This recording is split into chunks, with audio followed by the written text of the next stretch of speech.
বেঈমান নাফরমান জাহান্নামী লা ইউফাত্তারু আনহুম, আল্লাহ তাআলা বলে 1 সেকেন্ডের জন্য জাহান্নামের আযাব থেকে কোনো বিরতি মিলবে না। ওয়াহুম ফীহি মুবলিসুন, আল্লাহ তাআলা বলেন জাহান্নামী 24 ঘন্টা জাহান্নামে বিমর্ষ মলিন দুঃখ ভরা চেহারা নিয়েই পড়ে থাকে। মনে রাখবেন, যার ক্যান্সার, যার এমন রোগ যে ডাক্তার বলে দিছে আর 20 দিন হলে বাঁচবো, 2 মাস 4 মাসের মধ্যে মরে যাবে, ওই লোকও একেবারে হসপিটালের বেডেও সে মাঝে মধ্যে 2টা মুচকি হাসি দেয়, কোনো কথায়, কারো কোনো কথায় হাসি দেয়। হতে পারে তার মৃত্যু, সে জানে কয়দিনের মাথা, তবুও মানুষ দুনিয়াতে হাসে। মানে চূড়ান্ত দুঃখের মধ্যেও মানুষ কখনো দুনিয়ায় হাসতে পারে। কিন্তু আল্লাহ তাআলা বলেন জাহান্নামী লক্ষ কোটি কোটি বছরও জাহান্নামের আগুনে কোনোদিন 1 সেকেন্ডের জন্য হাসবে না, হাসি ফুটবে না। ওয়াহুম ফীহি মুবলিসুন ওমা যালামনাহুম ওয়ালাকিন কানু হুমুজ জালিমিন। আল্লাহ বলবেন, বান্দা আমি জুলুম করি নাই তোমার উপরে, তুমি নিজেই নিজের উপরে জুলুম করেছো। আমি সব দিছিলাম বান্দা, আমি সময় দিয়েছি, সুযোগ দিয়েছি, হায়াত দিয়েছি, যৌবন দিয়েছি, স্বাস্থ্য দিয়েছি, বুদ্ধিমত্তা দিয়েছি, হাত চোখ নাক কান, আমাকে মানার মতো শরীর সক্ষমতা আমি দিয়েছি। যার কোমর বাঁকা হয় না আমি তাকে রুকু করতে বলি নাই, যে কপালে মাটিতে লাগাইতে পারে না আমি তারে সেজদা করতে বলি নাই, যে 6 বছরের বাচ্চা আমি তার উপরে নামাজ ফরজ করি নাই। আমি যখন যা করতে বলেছি ওই পরিমাণ যোগ্যতা সক্ষমতা দিয়েছি বলেই আমি তাকে তা করতে বলেছি।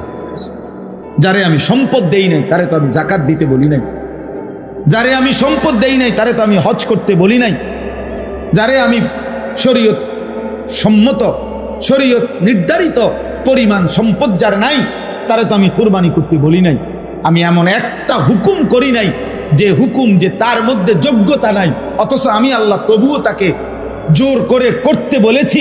আল্লাহ বলে, বান্দা বিশ্বাস করো এমন জুলুম আমি আল্লাহ করি নাই। তোমরা কিশোর যুবক নওজোয়ান অনেক ছেলে মাশাআল্লাহ, প্রিয় ভাই, তোমরা নিজের হাতে তুলে নিছো। আজকে তোমরা মনে করছো তোমাদের মা বাবা আত্মীয় স্বজন কেউ যেহেতু কিছু বলে না, এই সমাজের কেউ তোমার দিকে যেহেতু তাকায় না, তুমি নিজের মতো করে হাসতেছো, কাঁদতেছো, হাঁটতেছো, চলতেছো, চুল চেহারা লেবাস পোশাক আচার আচরণ কথাবার্তা রাত দিন কাটাইতেছো নিজের মতো করে, নিজের মতো করে। তুমি ভাবতেছো তুমি মুক্ত, তুমি স্বাধীন। তোমারে বাধা দিবে কে? তোমারে রুখবে কে? থামাবে কে? ফেরাবে কে? তোমারে ভুলবে কে? 6 মাস 9 মাস 1 বছর 2 বছর এমন অনেক বদনসিব আছে যার কপালে কোনোদিন ফজরের নামাজের সেজদা জোটে নাই। হায় হায় রে জানোয়ার, হায় রে জানোয়ার, কোন মার ঘরে জন্ম নিলি, কোন মুসলমানের ঘরে জন্ম নিলি? মানুষের বাচ্চা এত বড় জানোয়ার হয় কেমনে? মুসলমানের সন্তান এত বড় হাইওয়ান হয় কেন? কেমনে হইলি এত বড় জানোয়ার? কে তোরে জন্ম দিল? কে তোর মা, কে তোর বাবা? মাকে এভাবে বেইজ্জতি কেমনে করলা? বাবাকে এত বড় অপমান কেমনে করলা? কোনোদিন মনে পড়লো না? কোনোদিনও না? হায় হায় হায় হায়, সারা দিনে ফজর থেকে এশা 1 ওয়াক্ত নামাজ, একটা সেজদা দিল না। এত বড় জানোয়ার মুসলমানের বাচ্চা হয় কেন? ওই মানুষের বাচ্চা হয় কেন? এইটা কুকুর বিড়াল না তো, কুকুর বিড়াল কোনটা? হ্যাঁ, আল্লাহ তাআলা তাইলে কারে বলছে? উলাইকা কাল আনআম, কারে বলছে তাইলে?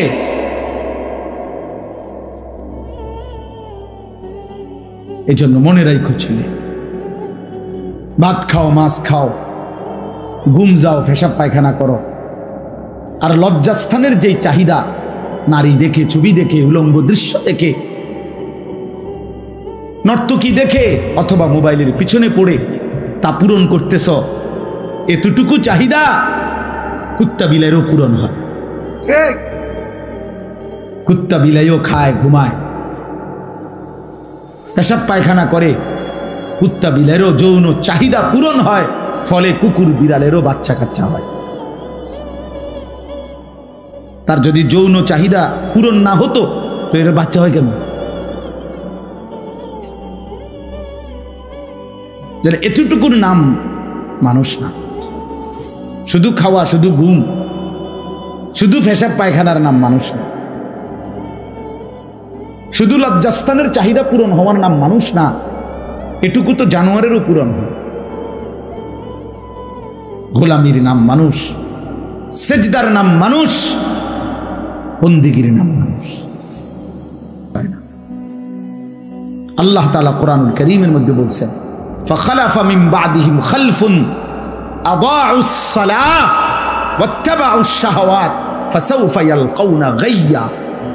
আল্লাহ বলেন, প্রত্যেক জামানায় নিকৃষ্ট মন্দ লোক, মন্দ জেনারেশন, মন্দ প্রজন্ম, মন্দ উত্তরসূরি তারা প্রতিনিয়ত যারা তাদের নামাজ নষ্ট করে এবং মনের ইচ্ছার অনুসরণ করে, খোদার কসম আল্লাহ বলেন, এই নিকৃষ্ট লোকদেরকে আমি জাহান্নামের সবচেয়ে ভয়ঙ্কর আযাবের গর্ত হলো গাই, আমি সেই গর্তে ছুঁড়ে মারব।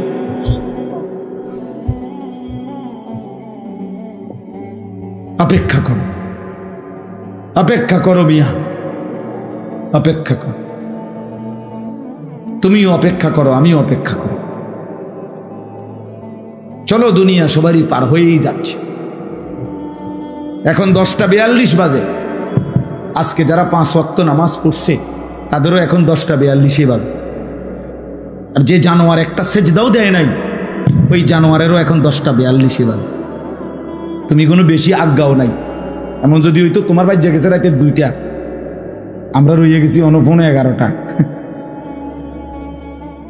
কথা বোঝেন না? তাইলে না একটা কথা আছিল, আমি অনেক পিছিয়ে আছি, উনি অনেক আগায় গেছে। তুমি কি আগাইছ? ইমানদারেরও আজ বৃহস্পতিবার, নাফরমানেরও আজ কি? তো আগাইলো কোথায় বাবা? এটা বুঝতে শেখো। এটা প্রত্যেকেই, আমিও ভাবি, আপনিও ভাবেন, ইনসাফের সাথে ভাবেন না, ভাবতে শিখেন, নিজেকে চিনেন, আত্ম উপলব্ধি দরকার। আল্লাহ তাআলা বলছেন, এই যে বলতেছিলাম যে দোয়ার মধ্যে মানুষ 2 ভাগ। কেউ আছে শুধু দুনিয়া চায়, আমার শুধু দুনিয়া দরকার, আমার শুধু দুনিয়া।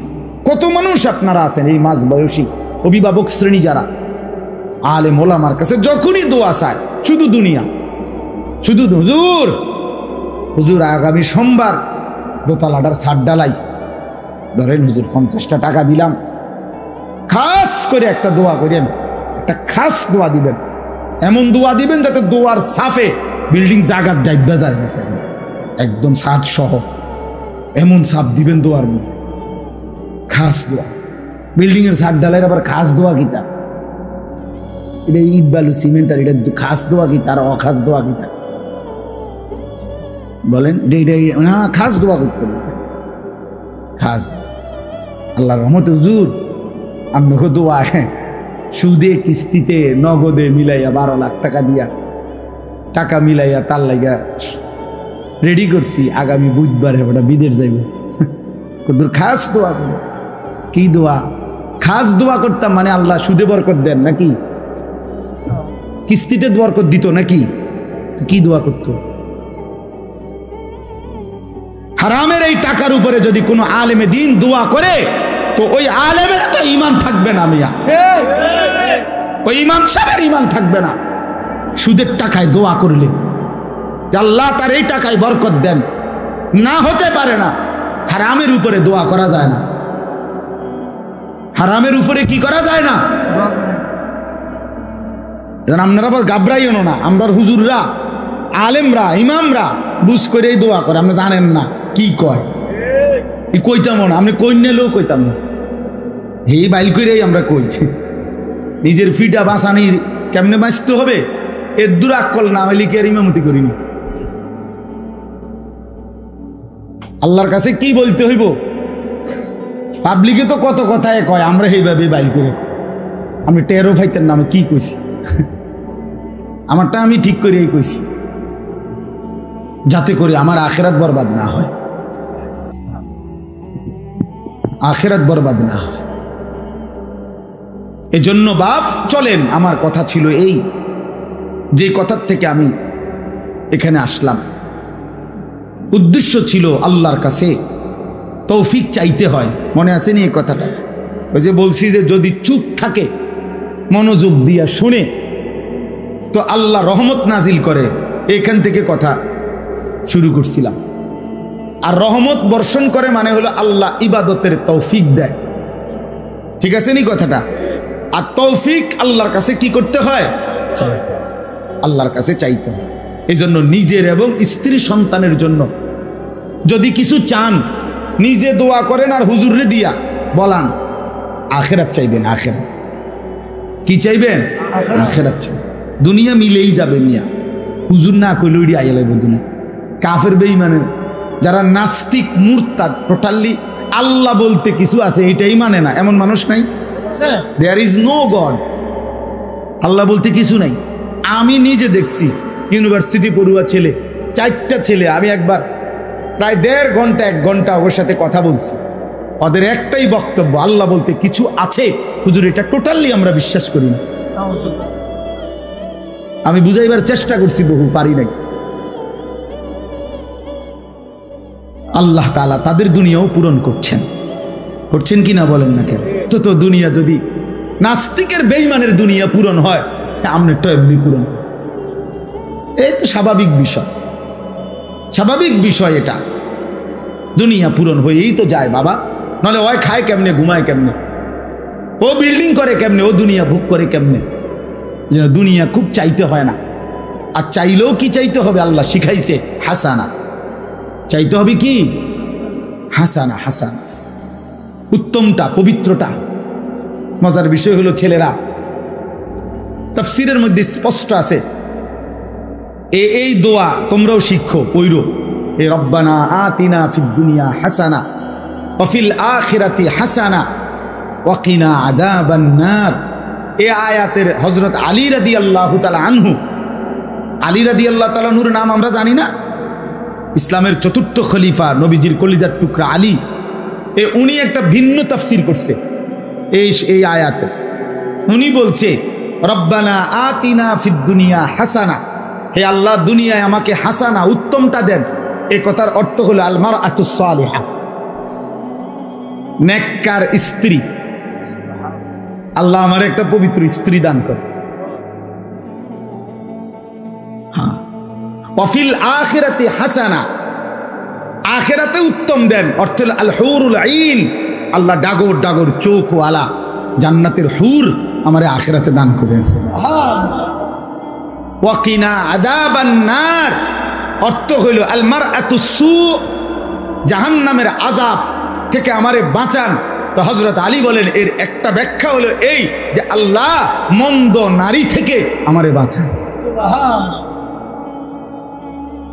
খোদার কসম এটা তাফসীরে আছে, তাফসীরে কুরতুবিতে আমি নিজে পড়ছি। মন্দ নারী জাহান্নামের আযাব, যে নারী অপবিত্র, যে নারী পরকীয়ায় আসক্ত, যে নারী বেহায়া, দুশ্চরিত্র, বেপর্দা, যে নারী স্বামী থাকতেও অন্য পুরুষের দিকে নজর দেয়, আসক্ত, ওই নারী জাহান্নাম, ওই নারী জাহান্নামের টুকরা। ওইটা আযাব, আযাব, আযাব, ওইটা আযাব। ওর হাতে 9 বছরের বাচ্চা মেয়েও আর তখন নিরাপদ থাকে না। আড়াল করলে কি হবে? পৃথিবী তো জেনেই গেছে। গোপন করলে কি হবে? লুকোচুরি খেললে কি হবে? পৃথিবী তো জেনেই গেছে, পৃথিবী তো জেনেই গেছে। 9 বছরের বাচ্চা মেয়ের আপন সন্তানের হত্যাকারিনী কে? আর লুকাইয়া লাভ কি? এই সমাজের অধপতন কোথায় নেমে গেছে? এই সমাজ কি পরিমাণ পচন ধরছে আমরা তো জানি দোস্ত। কত স্বামীর, কত যুবকের, কত পুরুষের কত আহাজারি, চোখের কান্না, একাকিত্বের যন্ত্রণা আমরা জানি তো। বাস আমগো কাছে তো আর দোয়া চায় না, আমগো কাছে তো দোয়া চায় একলা একলা। আমরা তো শুনি। আল্লাহ আমাদেরকে হেফাজত করেন, আমিন। রাসূলুল্লাহ সাল্লাল্লাহু আলাইহি ওয়াসাল্লাম বলছেন, ইন্নাদ দুনিয়া হুলওয়াতুন খাদিরা, নিশ্চয়ই দুনিয়া হচ্ছে বড় মিষ্টি, বড় সুন্দর। আল্লাহ বলছেন, নবীজি বলছেন, আল্লাহ বড় সুন্দর করে দুনিয়া সাজাইছেন, লোভনীয়, আকর্ষণীয়। ওয়া ইন্নাল্লাহা মুস্তাখলিফুকুম ফিহা, আল্লাহ তাআলাই তোমাদেরকে দুনিয়ায় তার খলিফা বানিয়ে থাকতে দিয়েছেন। আমাদেরকে দুনিয়ায় অবস্থান করার সুযোগ দিয়েছেন কে? ফায়ানজুরা কাইফা তা'মালুন, সাজিয়েছেন গোটা দুনিয়া আল্লাহ। নারীর সৌন্দর্য আল্লাহই দিয়েছেন, চেহারার সৌন্দর্য আল্লাহই দিয়েছেন, হাজারো দুনিয়ার নাজ ও নেয়ামতের সৌন্দর্য আকর্ষণ আল্লাহই দিয়েছেন।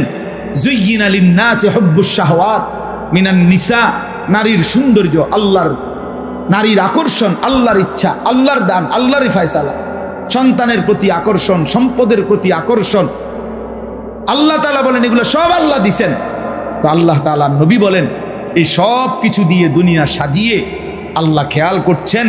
আল্লাহ তো বলে দিছেন এটা হালাল, এটা হারাম, এটা করো, এটা ছাড়ো, এটা উচিত, এটা অনুচিত, এটা জায়েজ, এটা না জায়েজ। নবী তো বুঝাই দিছেন, আল হালালু বাইয়িন ওয়াল হারামু বাইয়িন, যা হালাল উম্মত আমি তা স্পষ্ট বলে দিয়েছি, যা হারাম তা স্পষ্ট বলে দিয়েছি। ফায়ানজুরা কাইফা তা'মালুন, আল্লাহ দেখতেছেন তোমাদের প্রত্যেককে, তোমরা কে কি আমল করছো। নবীজি বলেন, আলাম ইয়ালাম বিআন্নাল্লাহা ইয়ারা, রব্বুল আলামিন বলে, বান্দা তুমি কি জানো আমি কিন্তু সারাক্ষণ তোমাকে দেখি। কতক্ষণ? আবার বলেন কতক্ষণ? রব্বুল আলামিন দেখেন কতক্ষণ। আল্লাহ ঘুমায় কখন, বিশ্রাম করে কখন, ক্লান্ত হয় কখন, ভুলে যায় কখন, পথ হারায় কখন, বেখেয়াল হয় কখন। লা ইয়াদিল্লু রাব্বি ওয়ালা ইয়ানসা, আল্লাহ বলেন আমি কখনোই পথ হারাই না, আমি আমার একটা সৃষ্টিকেও এক সেকেন্ড ভুলে যাই না। সাত আসমানের ঊর্ধ্বে যখন আমার ফেরেশতা হাঁটে আমি সেটাও যেমন দেখি, সাত তবক জমিনের নিচে যেই পিঁপড়া হাঁটে আমি সেটাও একই নজরে দেখি।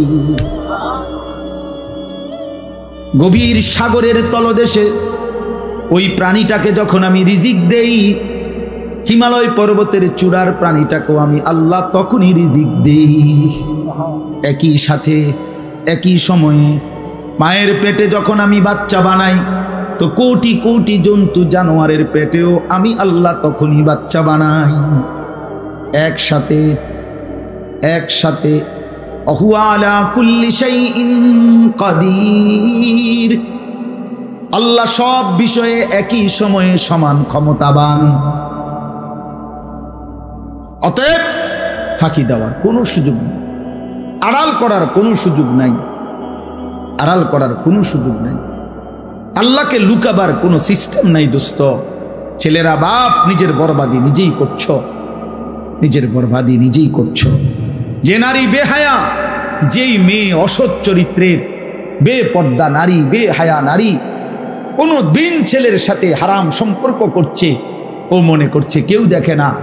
তোমরা অনেক ছেলে রাত 2টা বাজে, রাত একাকিত্বে কোনো গোপন জায়গায় মনে করো ছবি দেখছো, মোবাইল, নারী নাট্যকি উলঙ্গ দৃশ্য, ভেবেছ দোস্ত কেউ দেখে না।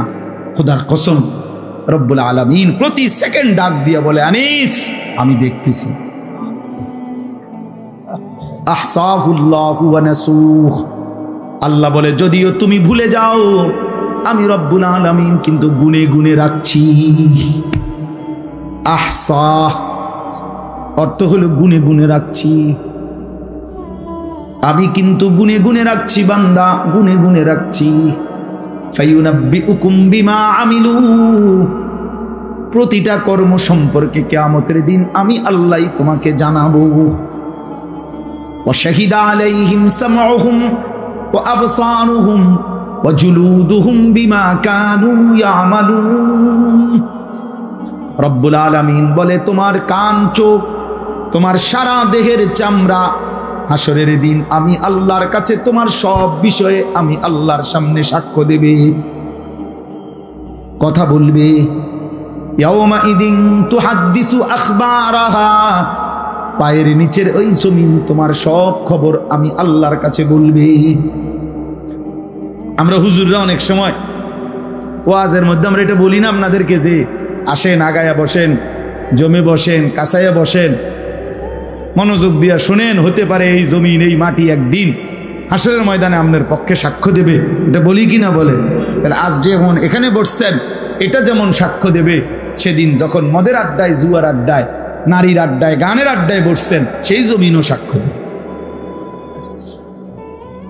সেই জমিনও সাক্ষ্য। এই জন্য রাত গভীরে আলহামদুলিল্লাহ সবরের সাথে আমরা মনোযোগ দিছিলাম, শুনছিলাম।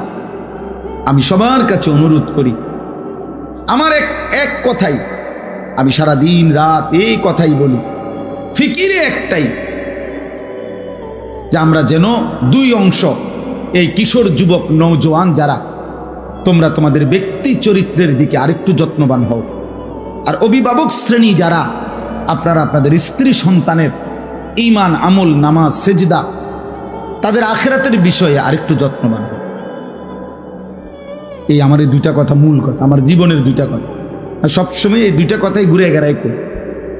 অভিভাবককে বুঝাইতে চেষ্টা করি যে রে বাপ, হালাল হারাম, জায়েজ না জায়েজ, যেমনি পারেন সংসারের ঘর, বিল্ডিং, দালান, সোফা, এইগুলো পূরণ করে আপনি কবরে চলে গেলেন, চোখের সামনে দেখে গেলেন ছেলেটা কোনোদিন ফজরের নামাজ পড়ে না, মেয়েটা পর্দা করে না, স্ত্রী পর্দা করে না, আমনে থাকতেই দেখা গেছেন প্রতিদিন আমনের ঘরে রঙিন টেলিভিশন চলে, প্রত্যেক দিন বউ বাচ্চা নাচ গান, নর্তকীর ছবি, নাটক, সিনেমা দেখে, রোমে রোমে ছেলে মেয়ের হাতে বড় মোবাইল, মনের মতো আড্ডা দিতেছে, গান দেখতেছে, নাচতেছে, খাইতেছে, ঘুমাইতেছে।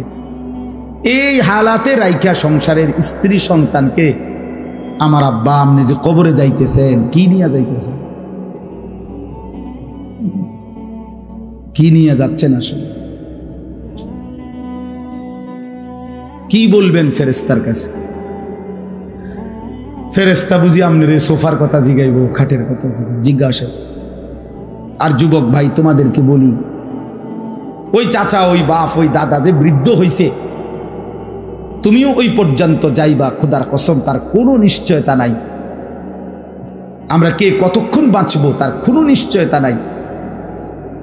বিশ্ববিখ্যাত বুজুর্গ হাসান বসরি রাহমাতুল্লাহ আলাইহি যুবকদেরকে দেখলে বলতেন, যুবক মনে রেখো, যেই কোনো ফল গাছের দিকে তাকায়া দেখো যুবক, ওই গাছের যতগুলো ফুল ফুটে ততগুলো ফল হয় না, যতগুলো ফল হয় অতগুলো পরিপক্ক মানে পাকা পর্যন্ত পৌঁছে না, ঝরেই যায় বেশি, টিকে থাকে অল্প। আম গাছের যতগুলো মুকুল এতগুলো আম হয় না, যতগুলো ছোট্ট ছোট্ট আম হয় এতগুলো বড় হয় না, যতগুলো বড় হয় এতগুলো পাকা পর্যন্ত যায় না, ঝরেই যায় বেশি, থেকে যায় কি কম। এজন্য তিনি বলছেন বৃদ্ধ হয় কম, কিশোর জোয়ান থাকতেই ঝরে যায় বেশি। এই জন্য যেই কোনো সমাজে একটি বাড়ির মধ্যে নওজোয়ান শ্রেণী ছেলে 20, 25, 30 বছরের যতজন, তার কাছাকাছি বুড়া না, বুড়া মানুষ 2 জন, 4 জন, 1 জন,